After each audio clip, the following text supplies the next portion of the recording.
Boa noite, irmãos e amigos. Graça e paz da parte do nosso Deus. Convido os irmãos a abrirem suas Bíblias no Evangelho de Marcos, capítulo 9, versículo 14. Evangelho de Marcos, capítulo 9, versículo 14.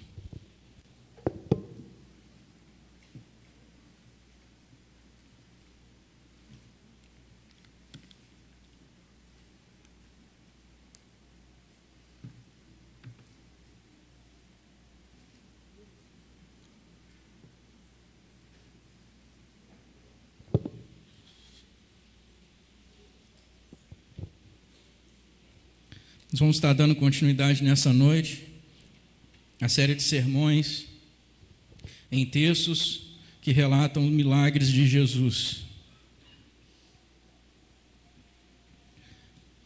Diz assim a palavra do Senhor: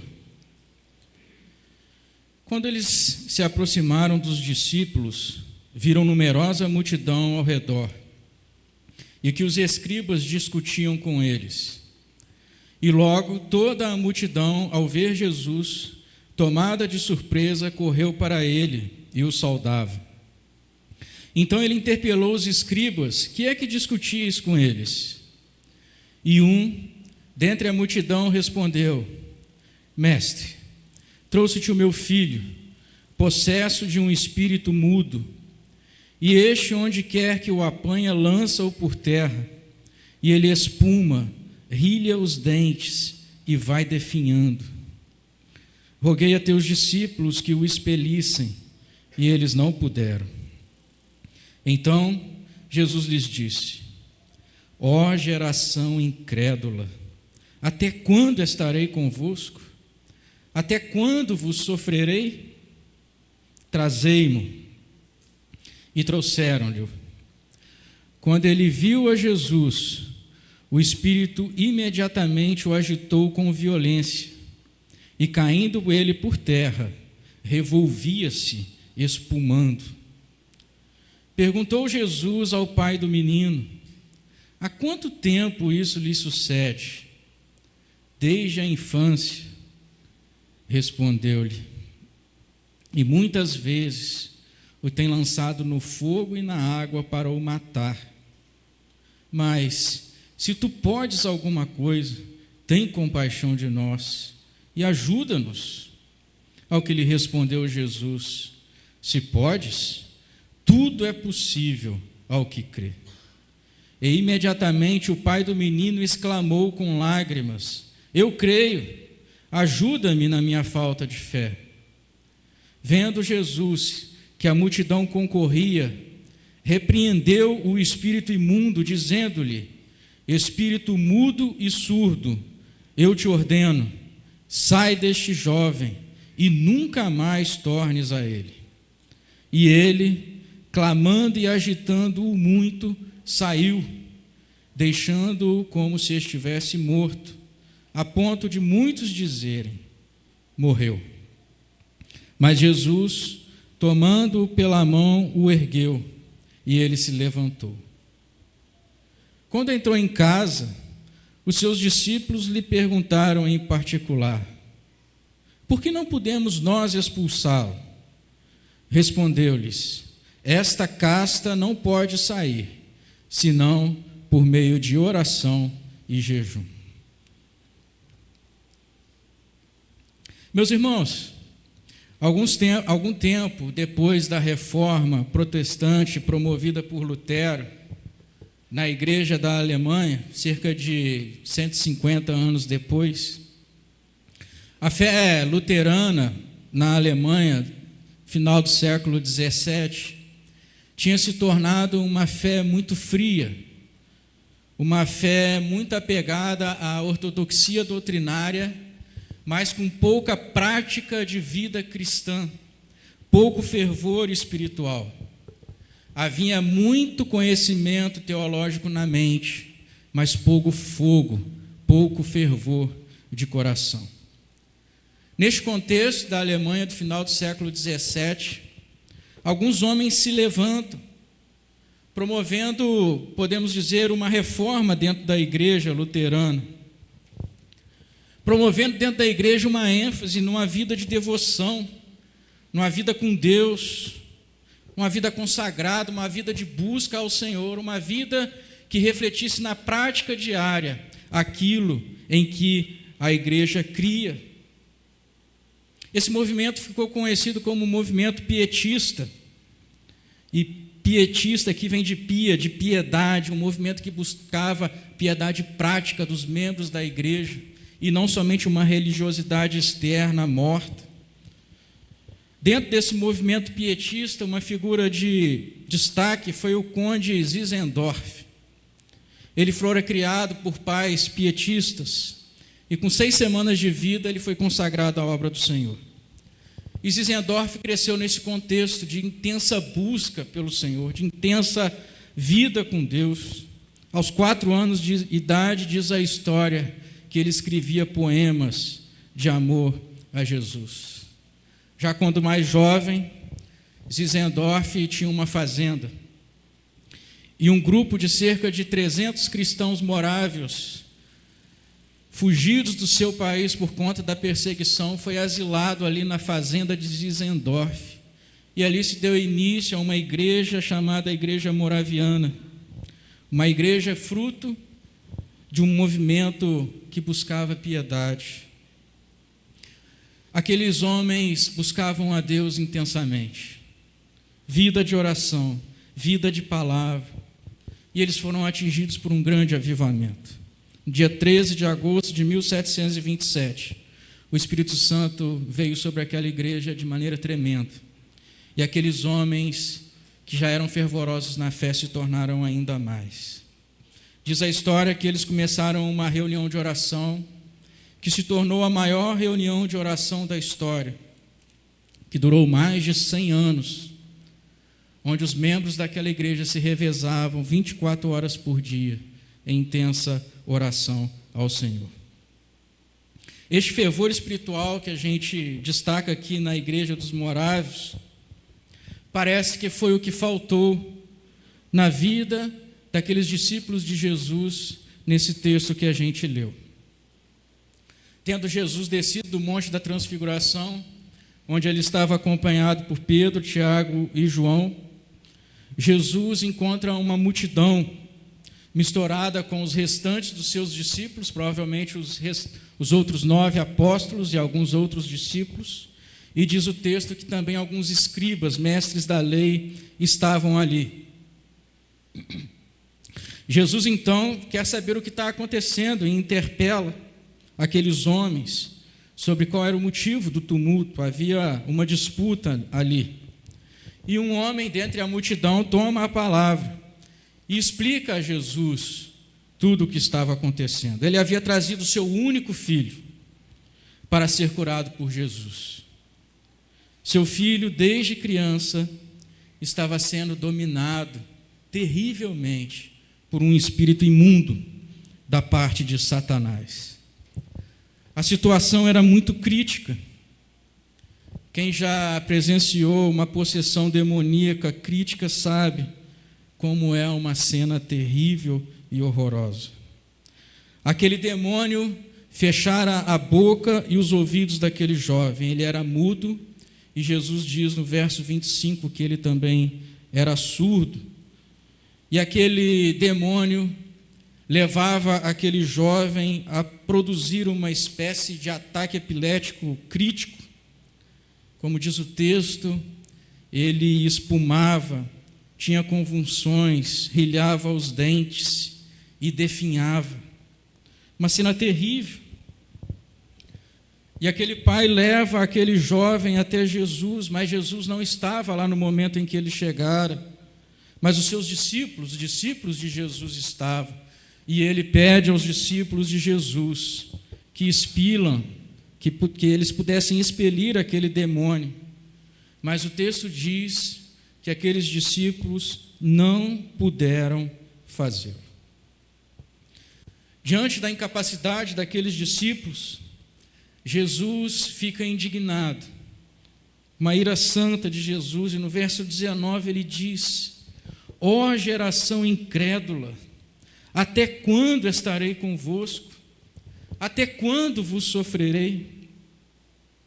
Era muito incômodo para Jesus estar vivendo nessa terra, em meio a um mundo de pecado, em meio a homens descrentes, homens que não estavam prontos a destruir as obras do mal. Aqueles discípulos já estavam andando com Jesus há cerca de 3 anos, mas ainda não estavam prontos para libertar aquele jovem. O texto continua dizendo que Jesus então manda trazer aquele jovem, e aquele jovem é trazido à presença de Jesus. E quando o demônio vê Jesus, imediatamente o demônio leva aquele jovem a uma crise terrível, epilética, porque quando os demônios se aproximam da graça e do poder de Deus, eles se enfurecem ainda mais. E como diz Calvino, levanta uma tempestade, a mais violenta possível, e luta com todas as suas forças. O pai do menino ainda explica a Jesus que isso tem acontecido desde a infância, e muitas vezes aquele espírito imundo atira o menino no fogo e na água para o matar, e ele clama pela compaixão de Jesus. Ele amava o seu filho, era o seu único filho, então ele exclama: se tu podes alguma coisa, tem compaixão de nós e ajuda-nos. Jesus parece então contrapor a incredulidade de seus discípulos. Quando ele diz lá, ó geração incrédula, Jesus agora diz o seguinte: se podes, tudo é possível ao que crê. E o pai responde: eu creio, ajuda-me na minha falta de fé. Jesus então dá a soberana ordem para aquele demônio sair daquele jovem. E o espírito imundo, fazendo um alto grunhido, o texto não fala em clamor, mas o original diz um alto grunhido, deixa aquele menino. Aquele menino agora está livre, Jesus o toma pela mão e ele se levanta. Como nós acabamos de cantar aqui, o nosso Deus é um Deus de poder. Mas ao chegar em casa, aqueles discípulos questionaram a Jesus: por que não podemos nós expulsá-los? Era uma pergunta muito digna daquele momento, porque em Marcos 6, versículo 13, o texto deixa claro para nós que aqueles discípulos já haviam expulsado muitos demônios. Mas aquele demônio não foi possível ser tirado por eles. E eles perguntam a Jesus por que nós não podemos expulsá-lo. E Jesus lhes respondeu: esta casta não pode sair, senão por meio de oração e jejum. Casta aqui, meus irmãos, se refere a um tipo específico de demônio.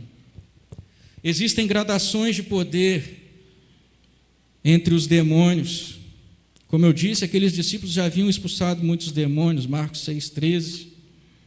E a explicação de Jesus para a impossibilidade deles foi simples: faltava-lhes oração. Essa casta não sai, senão por meio de oração. Faltava-lhes oração. No versículo 19, Jesus os censurava que eles eram uma geração incrédula. O que nos leva a concluir, meus irmãos, e esse será o tema do nosso sermão hoje à noite, que o que faltava àqueles discípulos era uma intimidade poderosa com Deus, baseada na fé e na oração. A semelhança dessa ocasião que esses discípulos passaram,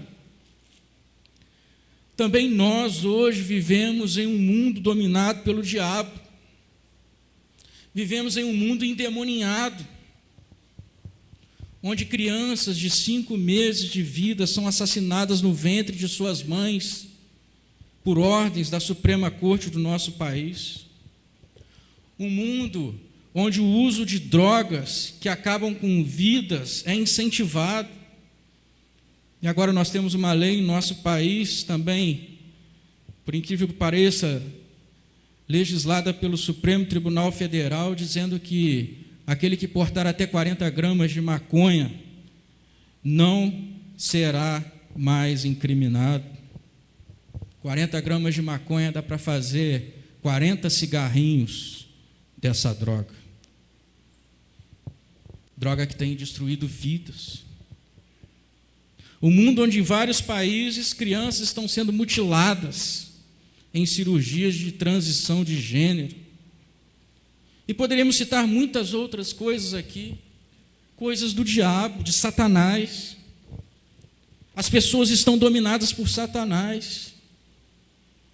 E o horror daquela cena do jovem endemoniado é o mesmo horror com que Satanás tem se manifestado nos nossos dias. Será que você tem percebido isso? Será que você tem ficado horrorizado com as manifestações de Satanás nesse mundo? E a igreja do Senhor do nosso tempo, nós aqui, da mesma forma que aqueles discípulos lá no texto que nós lemos, não temos tido poder para libertar os dominados por Satanás. Não temos tido poder para frear o avanço do mal. Mas por que poderíamos fazer essa pergunta? E a resposta é a mesma. Porque não temos uma intimidade, uma vida de intimidade poderosa com Deus, baseada na fé e na oração. Esta casta não sai, senão por meio da oração. Por isso, meus irmãos, o desafio do Senhor para nossas vidas nessa noite é que nós passemos a desenvolver uma vida de intimidade poderosa com Deus, uma vida de busca do Senhor, uma vida como a daqueles cristãos morávios, de intensa busca do Senhor, uma vida baseada na fé e na oração, para que nós então possamos ter condições de promover libertação dos cativos de Satanás que estão ao nosso derredor. Porque só assim poderemos cumprir essa nossa missão. Porque o que nós temos visto é uma igreja que não tem tido poder de testemunho para libertar almas da potestade das trevas para o reino do nosso Senhor. E quais são as evidências disso? Porque nós não temos tido uma vida de poder. Nosso Deus é um Deus de poder. E por que nós não temos tido poder? Porque nos falta essa intimidade poderosa com Deus, baseada na fé e na oração. E por que não temos tido essa intimidade poderosa com Deus? Em primeiro lugar, porque somos uma igreja com transtorno de personalidade. O que significa isso?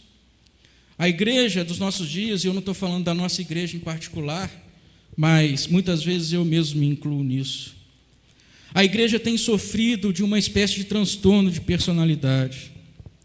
Ao colocar o pé nas dependências da igreja física aqui no templo, parece que uma chave vira em nosso cérebro, vira no cérebro dos membros de igreja. O crente então toma lugar. Ele ora, ele canta, ele lê a Bíblia, ele declara o seu amor a Deus, mas basta sair da igreja, que parece que essa chave da personalidade gira, muda, comuta, e ele então se torna completamente mundano. O que domina a sua mente não é mais as coisas de Deus. Ele não ora mais, não lê a Bíblia, não busca a Deus durante a semana. Vive pelas mesmas coisas que o mundo vive: dinheiro, prazer, sexo, entretenimento.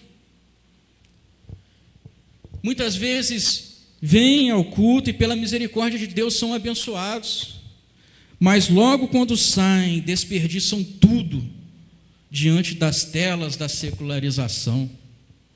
Diante do mundo, desperdiçam as bênçãos de Deus, as consomem rapidamente. E por isso não desenvolvem a sua salvação, não desenvolvem uma intimidade poderosa com Deus, e por isso não têm poder para libertar os cativos de Satanás, porque essa caça só sai pela oração. Não temos muitas vezes força para pregar o evangelho a nossos colegas, pois ao conversarmos com eles, os assuntos que são dominados são os mesmos que qualquer outro mundano teria. Falamos de esportes, política, clima, investimentos, mas não há espaço para o evangelho, porque o evangelho já não domina mais o coração do crente. Crentes aqui, secularizados lá fora, mundanos lá fora, e por isso não temos poder para libertar os cativos de Satanás. A nossa presença no mundo não incomoda mais a Satanás, da mesma forma que o incomodou quando ele viu a Jesus e agitou aquele jovem violentamente. Mas o testemunho dos crentes no mundo já não incomoda mais o mundo. Satanás já não é mais incomodado pelo testemunho dos crentes, porque não tem poder de testemunho. Não existe força espiritual proveniente de uma vida de intimidade poderosa com Deus. Essa casta não sai senão por meio de oração, de uma vida com Deus, de uma vida diante do trono do Senhor. Precisamos mudar isso, meus irmãos. Precisamos mudar isso. Por isso o desafio do Senhor nessa noite é que nós possamos tomar uma decisão, a mudar o nosso estilo de vida nesta noite e reavaliar como estamos vivendo o nosso cristianismo, esse cristianismo esquizofrênico, esse cristianismo de transtorno de personalidade. Precisamos tomar aqueles cristãos moráveis como exemplo, que insistiam numa vida de devoção, numa vida de piedade, de busca a Deus, que é centrada na contemplação de Cristo e dos sofrimentos da sua cruz. Nós, da mesma forma, precisamos disso. Se quisermos, de fato, libertar os cativos de Satanás, vida de piedade. O que será que Jesus está dizendo de nós hoje? Será que Ele não está dizendo também de nós hoje? Ó geração incrédula, até quando vos sofrerei?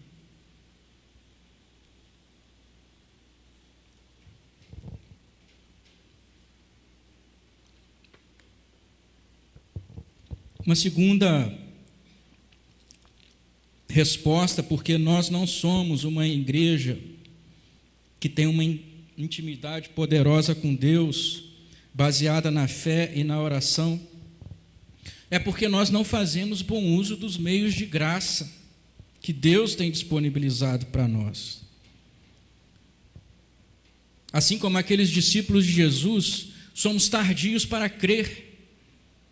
Eles já estavam há 3 anos andando com Jesus, ouvindo os sermões de Jesus, vendo as suas curas, as suas obras, aprendendo das suas ilustrações, dormindo e acordando com Ele, mas ainda assim, depois de todo aquele tempo, não tiveram fé para libertar aquele homem.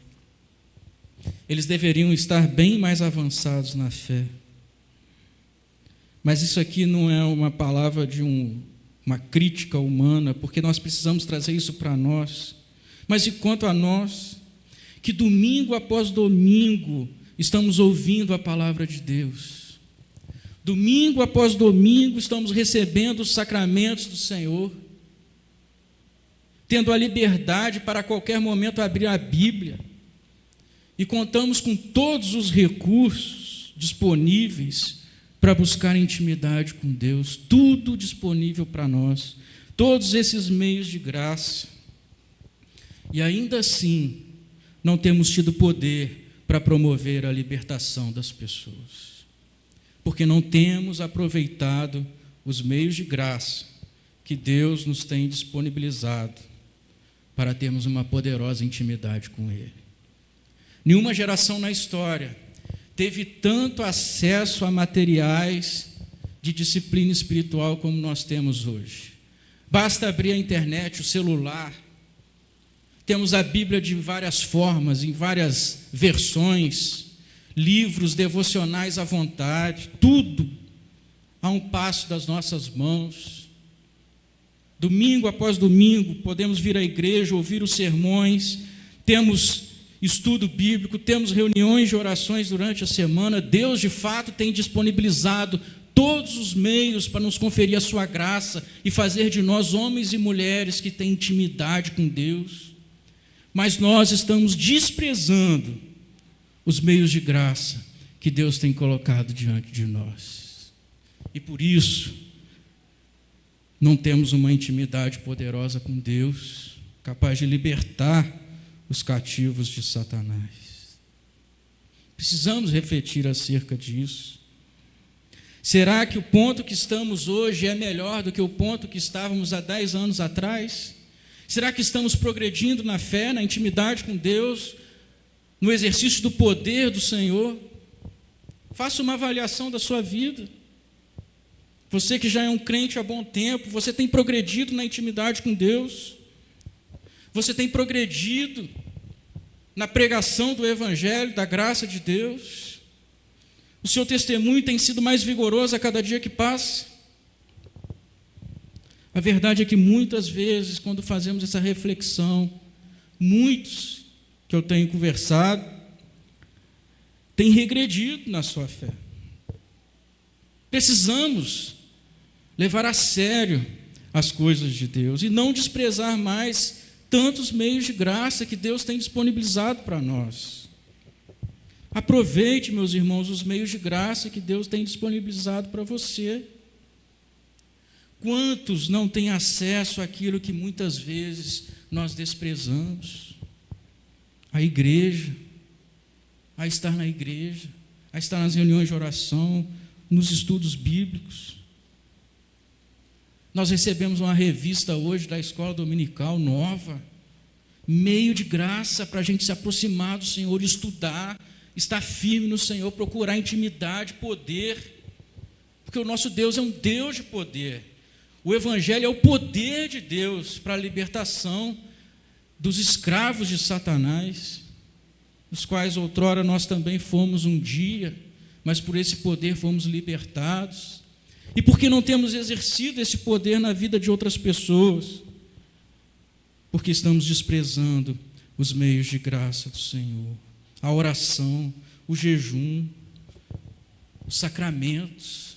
Muitas vezes fazemos uso da ceia do Senhor de qualquer maneira. Por isso, Senhor, o desafio do Senhor para nós essa noite é que nós aproveitemos, que nós cresçamos em Cristo e sejamos aptos para libertar pessoas da potestade de Satanás para Deus. Tome essa decisão nessa noite. Traga milagre na vida de alguém. É muito triste passar por essa vida toda como crente e não ser luz na vida de ninguém, não promover libertação de ninguém. Eu tenho refletido acerca disso. Precisamos ser agentes do milagre, da libertação, do poder de Deus, e só seremos quando tivermos uma intimidade poderosa com Deus, baseadas na fé e na oração. Mas ainda queria dizer um terceiro ponto, que explica o porquê de nós não termos uma intimidade poderosa com Deus pela oração e pela fé. É porque muitas vezes nós estamos dissociando teologia de vida. Nos primeiros versos do texto que a gente leu, a gente observa que haviam escribas ali junto dos discípulos de Jesus e daquela multidão. Os escribas eram mestres da lei, e diz o texto que eles estavam discutindo com os discípulos de Jesus quando o mestre chegou. Por isso Jesus, quando chegou, interpela aqueles escribas. O que é que discutíeis com eles? Os escribas, meus irmãos, são os teólogos da época. E eles se vangloriavam por serem intérpretes da lei, ou seja, das escrituras. E provavelmente naquela ocasião eles estavam ridicularizando os discípulos de Jesus, porque eles não puderam libertar aquele homem. Se achavam melhores, se achavam superiores teologicamente, detentores do conhecimento de Deus, mas o fato é que eles também não fizeram nada por aquele homem. E às vezes nós, reformados, presbiterianos, também nos comportamos assim. Nos achamos profundos conhecedores da palavra de Deus, nos orgulhamos disso, mas o quanto isso tem redundado em libertação de vidas nos nossos arraiais. O quanto o nosso saber teológico tem redundado em transformação de vidas. Precisamos refletir acerca disso. Muito pouco. E isso acontece porque muitas vezes dissociamos teologia de vida com Deus, quando essas coisas deviam caminhar juntas. Mero conhecimento teológico não promove libertação de vidas.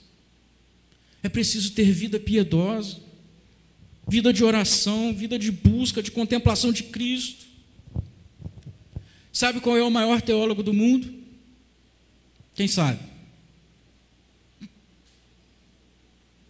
O maior teólogo do mundo é Satanás.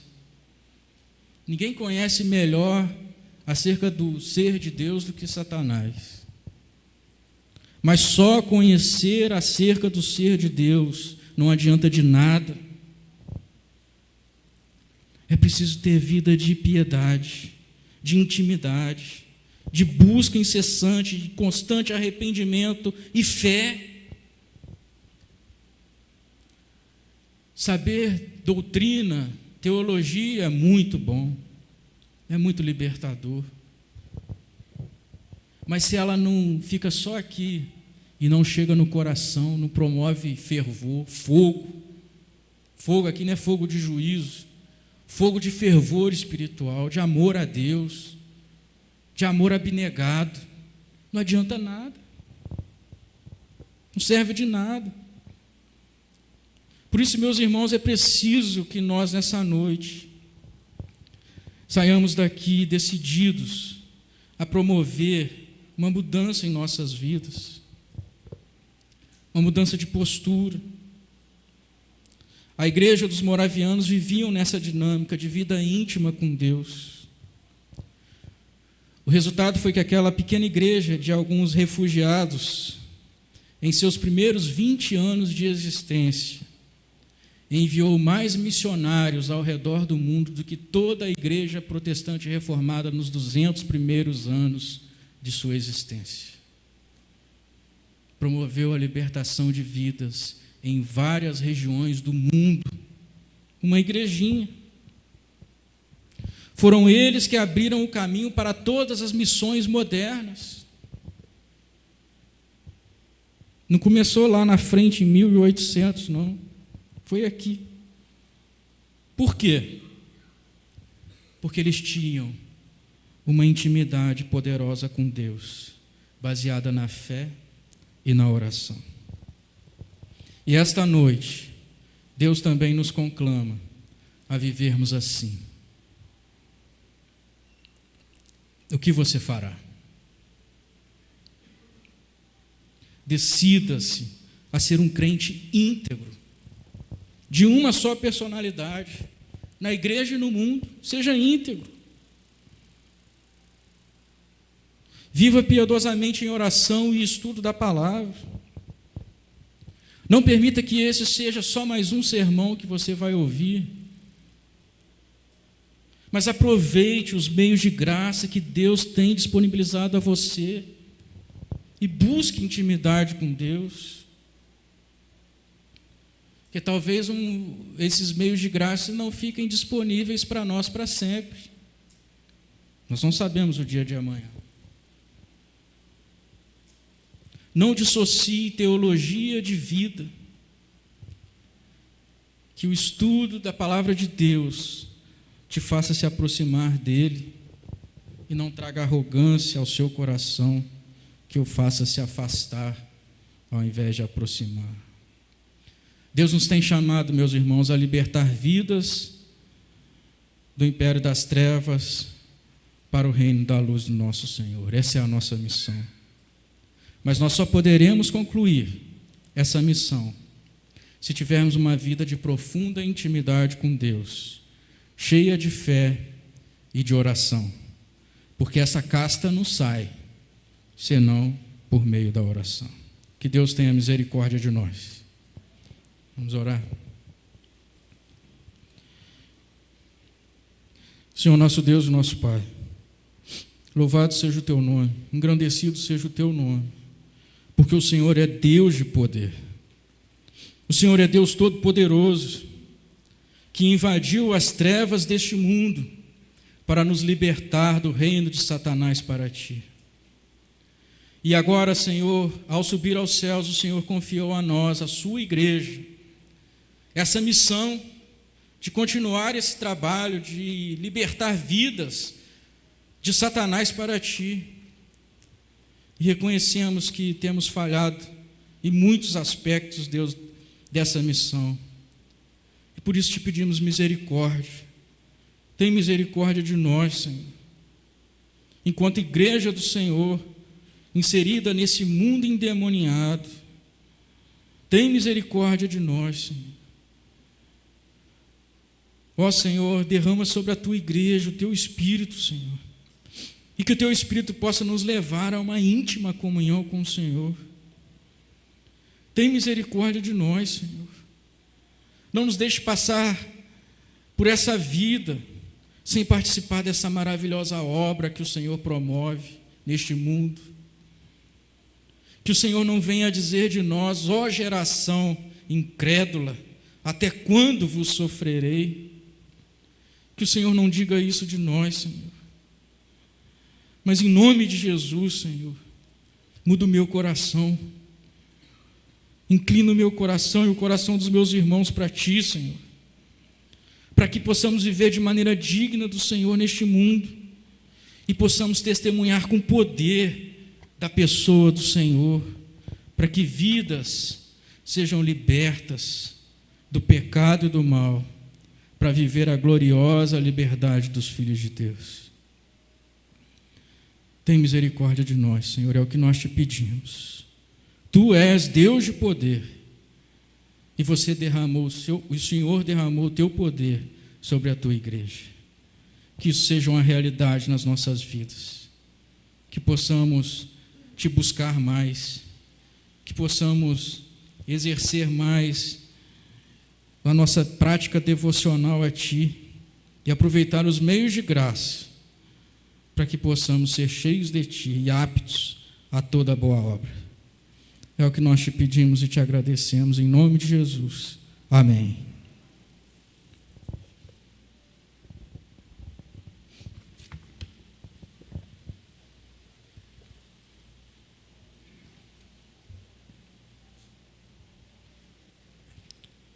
Deus seja exaltado, glorificado na nossa vida. Que vivamos para a glória do nosso Deus. Quero te convidar a se colocar de pé. E então quero suplicar as bênçãos de Deus para a sua vida, para o nosso viver. Suplicar as bênçãos do Deus que é o Deus da graça. Que o Senhor vos abençoe, que Ele vos guarde, que Ele resplandeça sobre você a sua glória. E que a graça de nosso Senhor e Salvador Jesus Cristo, o amor de Deus, o nosso eterno e soberano Pai, as doces e tenras consolações do Espírito Santo, seja sobre sua vida, sobre sua família, sobre essa igreja, sobre a igreja do Senhor espalhada sobre a superfície da terra, desde agora e pelo século dos séculos.